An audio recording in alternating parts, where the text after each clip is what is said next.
जय महाराष्ट्र मित्रांनो, Indian army मध्ये तुमचं जॉब करण्याचं स्वप्न आहे तर जबरदस्त जॉब अपडेट घेऊन आलोय. खासियत त्याची अशी आहे की मेल फिमेल बोथ अप्लाय करू शकताय. त्याही पेक्षा महत्त्वाचं म्हणजे तुम्ही ते सिलेक्ट होताय तर पोस्ट बघू शकताय. पहिलीच पोस्ट तुम्हाला लेफ्टनंट मिळते, त्यानंतर captain, major, lieutenant, colonel, brigadier एवढ्या जबरदस्त पोस्ट तुम्हाला मिळत आहे. म्हणजे करिअर ग्रोथ बघा किती जबरदस्त असणार आहे. महत्त्वाचं म्हणजे एक्झाम सुद्धा नाही आहे. तुम्ही इथे जो फॉर्म भरणार आहे त्या बेसिसच्या मेरिटवर तुमचं इथे शॉर्टलिस्टिंग होईल, सेंटर अलाउट होईल, त्याच्यानंतर इंटरव्ह्यू होईल, मेडिकल होईल आणि त्यानंतर तुमची ते ट्रेनिंग चालू होईल. त्यामुळे जबरदस्त अपॉर्च्युनिटी आहे. परमनंट गव्हर्नमेंट जॉब तुम्हाला आर्मीमध्ये पाहिजे असेल तर नक्की तुम्ही प्रयत्न केला पाहिजे.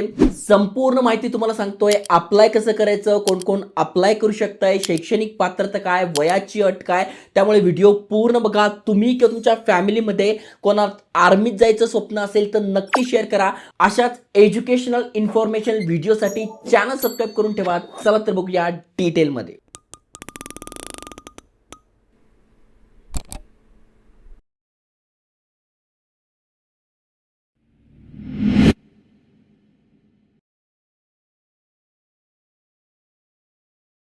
मित्रांनो, इंडियन आर्मीच्या ऑफिशियल वेबसाईटवर घेऊन आलोय आणि यांच्याच तर्फे हे अपडेट आलेलं आहे. जसं की तुम्ही बघू शकता यांच्या वेबसाईटवर सगळी माहिती दिलेली असते आणि ही यांची ऑफिशियल नोटिफिकेशन आहे. तुम्ही वाचू शकताय. Army SSC tech 67th main ही मेनसाठी आहे आणि जर तुम्ही फिमेल असाल तर फिमेलसाठी पण इथे नोटिफिकेशन आलेली आहे. मेल फिमेल बोथ अप्लाय करू शकताय. आधी आपण मेलचं बघू, फिमेलचं पण मी तुम्हाला याच व्हिडिओमध्ये सांगतोय. ओके, सगळ्यात आधी जर का तुम्ही ते अप्लाय करणार असाल तर तुम्ही अनमॅरिड पाहिजे. ओके, ट्रेनिंगमध्ये पण तुम्ही अनमॅरिड पाहिजे. जेव्हा तुमची ट्रेनिंग पूर्ण होईल त्यानंतर तुम्ही मॅरेज करू शकताय. अप्लाय करताना आणि ट्रेनिंग दरम्यान तुम्ही अनमॅरिड पाहिजे. ओके, आता कोणासाठी आहे तर सगळ्यात आधी तुम्ही भारताचे नागरिक पाहिजे. ओके, त्यानंतर तुमचं वय हे 20 ते 27 पाहिजे 1 ऑक्टोबर 2026 रोजी.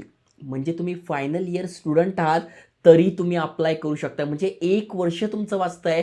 तुमचं जर इंजिनिअरिंग झालं तर अप्लाय करू शकताय, पण फायनल इयरसाठी सुद्धा अपॉर्च्युनिटी आहे. ओके, महत्त्वाचं म्हणजे कॅटेगरीत नसाल तर वयामध्ये सुद्धा सूट दिली आहे, जे की पुढे दिसणारच आहे. त्यानंतर तुमची जी फिजिकल स्टँडर्ड वगैरे टेस्ट होणार आहे त्याच्यासाठी डिटेलमध्ये इथे माहिती दिलेली आहे, ती पण तुम्ही चेक करू शकताय. आणि सगळ्यात महत्त्वाचं म्हणजे एज्युकेशन क्वालिफिकेशन, जे की डिटेलमध्ये आपल्याला इथे बघायला मिळत आहे.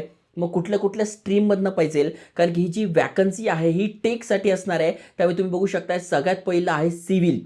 मग सिव्हिल तुमचं झालेलं आहे बघा, सिव्हिल इंजिनिअरिंग किंवा या कुठल्याही एवढ्यामधून तुमचं सिव्हिल झालेलं आहे, आर्किटेक्चर झालं आहे, बिल्डिंग अँड कन्स्ट्रक्शन टेक्नॉलॉजीमधून झालेलं आहे, तरी तुम्ही अप्लाय करू शकताय. 75 जागा आहे. ओके, सिव्हिलसाठी. त्यानंतर कम्प्युटर सायन्ससाठी 60 जागा आहे. मग त्याच्यामध्ये बघा किती सारे डोमेन जे आहे ते इलिजिबल आहे. ओके, इथे बघू शकताय. इन्फॉर्मेशन टेक्नॉलॉजी झालं आहे तरी करू शकताय. त्याच्यानंतर electrical engineering, electrical and electronics 33 जागा आहे. इलेक्ट्रॉनिक्स अँड कम्युनिकेशन इंजिनिअरिंग झालंय 64 जागा आहे. त्यामुळे चांगल्या जागा आहे, चांगल्या पोस्ट इथे असणार आहे. त्याच्यानंतर मेकॅनिकल तुमचं झालंय तर मेकॅनिकलसाठी 101 जागा असणार आहे. त्याच्यानंतर तुम्ही बघू शकता यापैकी जरी तुमचं शिक्षण झालं असेल तरी इथे वॅकन्सी आहे. म्हणजे थोडक्यात तुमचं इंजिनिअरिंग झालंय, या स्ट्रीममधून तुमचं शिक्षण झालंय, तुम्ही अनमॅरिड आहात, तुम्ही अप्लाय करू शकताय. ओके, आता सगळ्यात महत्त्वाचं म्हणजे सिलेक्शन कसं होणार आहे तर सुरुवातीलाच मी तुम्हाला सांगितलं इथे सिलेक्शन होणार आहे मेरिट बेसवर. इथे बघा सगळ्यात आधी काय होणार आहे, तुम्ही ते फॉर्म भरणार. फॉर्म भरल्यानंतर marks up to the final semester, म्हणजे तुमचे जे सेमिस्टर म्हणजे फायनल इयरला असाल तर फायनल सेमिस्टरचे जे मार्क आहे किंवा तुम्ही इंजिनिअरिंग झालं आहे त्याच्या मार्कच्या बेसिसवर तुमचं मेरिट लागेल. मेरिट लागल्यानंतर तुम्हाला सेंटर अलोकेट केले जाईल. कुठले कुठले सेंटर आहे इथे दिलेले आहे.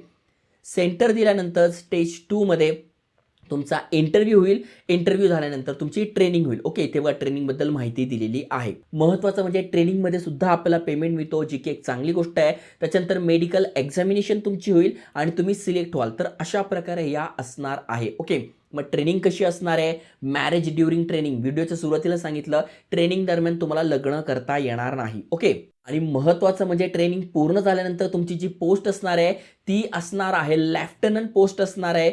ओके, त्याच्यानंतर तुम्ही कॅप्टन बनणार 2 वर्षानंतर, त्यानंतर तुम्ही मेजर बनणार 6 वर्षानंतर, लेफ्टनंट कर्नल बनणार 13 वर्षानंतर. म्हणजे थोडक्यात तुमचं काम चांगलं आहे, ग्रोथ घेताय तर तुम्हाला ब्रिगेडियर, त्याच्यानंतर मेजर जनरल एवढ्या सगळ्या पोस्टपर्यंत तुम्ही जाऊ शकताय. प्रत्येक पोस्टनुसार सॅलरी किती मिळते तर बघा लेफ्टनंटला 1,77,000 पर्यंत मिळते. कुठल्याही पोस्ट तुम्ही बघू शकताय सॅलरी जबरदस्त आहे. भरपूर साऱ्या गव्हर्नमेंटचे फायदे, भरपूर सारे अलाउन्सेस, सगळ्या गोष्टी तुम्हाला इथे मिळतात. जसं की तुम्ही ते बघू शकता इथे बघा एवढे सगळे अलाउन्सेस झालं, हे सगळं तुम्हाला मिळणार आहे. आता सगळ्यात महत्त्वाचं म्हणजे अप्लाय कसं करायचं तर बघा ही वेबसाईट आहे, यावरून आपण अप्लाय करू शकतोय. पण ज्या फिमेल आहे त्यांच्यासाठी पण बघून घ्या. फिमेल ज्या आहेत, ज्या अनमॅरिड आहे, इंजिनिअरिंग ग्रॅज्युएट करताय, त्यांच्यासाठी शॉर्ट सर्व्हिस कमिशन म्हणजे सेम वॅकन्सी आलेली आहे. खाली स्क्रोल केल्यानंतर आपण भारताचे नागरिक पाहिजे, सगळ्यात पहिली पात्रता. त्यानंतर तुमचं वय 20 ते 27 पाहिजे. 1 ऑक्टोबर 2026 रोजी एज कॅल्क्युलेट केलं जाणार आहे. त्यानंतर बाकी सगळी माहिती तुम्हाला बघायला मिळेल. मेडिकल एक्झामिनेशन कशी होणार आहे ते दिलेलं आहे. एज्युकेशन क्वालिफिकेशन पण इथे खाली डिटेलमध्ये दिलेलं आहे. जसं की सिव्हिल तुमचं झालं आहे एवढ्यामधून, कम्प्युटर सायन्स झालेलं आहे, इन्फॉर्मेशन टेक्नॉलॉजी झालं आहे, इलेक्ट्रिकल झालं आहे, इलेक्ट्रॉनिक झालेलं आहे, किंवा तुमचं इथे बघा इलेक्ट्रॉनिक टेलिकम्युनिकेशन झालेलं आहे, मेकॅनिकल झालं आहे. तर तुमच्या सगळ्यांसाठी इथे वॅकन्सी असणार आहे. ओके, शॉर्टलिस्टिंग कसं होणार आहे तर जे तुम्ही फॉर्म भरणार आहे त्याच्या मार्कच्या बेसिसवर तुमचं इथे शॉर्टलिस्टिंग होईल. त्याच्यानंतर सेंटर अलोकेट होईल. त्याच्यानंतर तुमची मेडिकल एक्झामिनेशन इंटरव्ह्यू होईल आणि त्यानंतर तुमचा इथे ट्रेनिंग सुरू होईल. ओके, बाकी सगळी माहिती सेम आहे. दोन्ही पोस्टमध्ये सगळ्या गोष्टी सेम आहे. फक्त इथे पण बघायला गेलं तर इथे पण पोस्ट तुमच्या सेम आहे. लेफ्टनंट पासून सुरुवात होते, मग कॅप्टन, मेजर, लेफ्टनंट कर्नल, त्याच्यानंतर ब्रिगेडियर, अशा पोस्ट तुम्हाला इथे असणार आहे. पेमेंट किती असणार आहे प्रत्येक पोस्टनुसार तर सेम आहे. मेल फिमेल दोघांसाठी सेम सॅलरी, सेम पेमेंट असतो. आता जर का तुम्हाला अप्लाय करायचं आहे, डिटेलमध्ये नोटिफिकेशन वाचायची आहे, तर डिस्क्रिप्शनमध्ये फर्स्ट कमेंटमध्ये तुम्हाला सगळी माहिती मराठीत वाचायला मिळेल. पीडीएफची लिंक, अप्लाय लिंक मिळून जाईल. जस्ट तुम्हाला या वेबसाईटवर यायचं आहे. इथे तुम्हाला तुमचं अकाउंट क्रिएट करून घ्यायचं आहे. कॅप्चा टाकून तुम्ही इथे तुमचं अकाउंट क्रिएट करा, सगळे डॉक्युमेंट अपलोड करा आणि ते फॉर्म भरा. तर चांगली अपॉर्च्युनिटी आहे ज्यांना देशाची सेवा करायची आहे, आर्मीमध्ये जायचं आहे, पोस्ट चांगले आहे, सॅलरी चांगली आहे. महत्त्वाचं म्हणजे सिलेक्शन प्रोसेस पण सोपी आहे.